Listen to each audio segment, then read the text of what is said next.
Kasus penambangan emas ilegal yang terjadi di Desa Rata Totok, Minahasa Tenggara, Sulawesi Utara mengungkap fakta baru. Sidang menghadirkan saksi fakta yang mengungkap salah satu terdakwa yang juga oknum perusahaan tambang melakukan aktivitas penambangan ilegal hingga ratusan miliar rupiah. Sidang lanjutan kasus dugaan mafia tambang emas ilegal Rata Totok kembali bergulir di Pengadilan Negeri Tondano, Minahasa sejak Senin dan Selasa lalu. Sidang mengagendakan keterangan saksi Dede Chin, salah satu direksi PT Bangkit Limpoga Jaya atau BLJ, perusahaan yang namanya digunakan ketika terdakwa untuk menambang emas secara ilegal.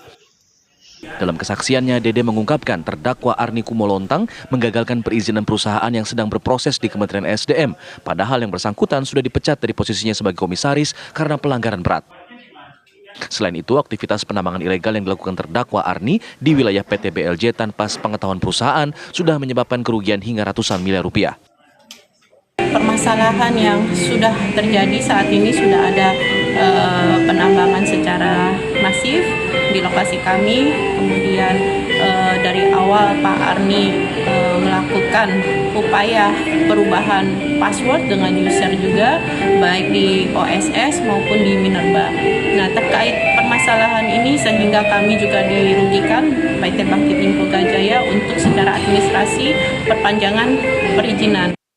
Sementara itu, dalam sidang lanjutan, berdasarkan keterangan saksi fakta, terungkap bahwa PT BLJ memang belum bisa melakukan operasi pertambangan karena belum memiliki dua persyaratan, yaitu keberadaan kepala teknisi tambang dan rencana kerja anggaran belanja. Sementara terdakwa Arni bersama dua terdakwa lain sudah melakukan aktivitas pertambangan secara diam-diam. Tapi kan yang jadi persoalan kita ini oknum, kan gitu? Iya, oknum. Ya kalau kita lihat kan di sini siapa? Makanya sudah tahu ada tiga terdakwa. Iya, tiga terdakwa. Kalau makanya saya tadi ulang-ulang ke SDM ini, apakah itu PT itu bisa? Iya kan? Tapi dia bilang ada aturan. Itu pun kalau menurut saksi tadi hanya 2 poin yang nggak bisa mereka penuhi, sehingga ini tidak melaksanakan kegiatan penambangan.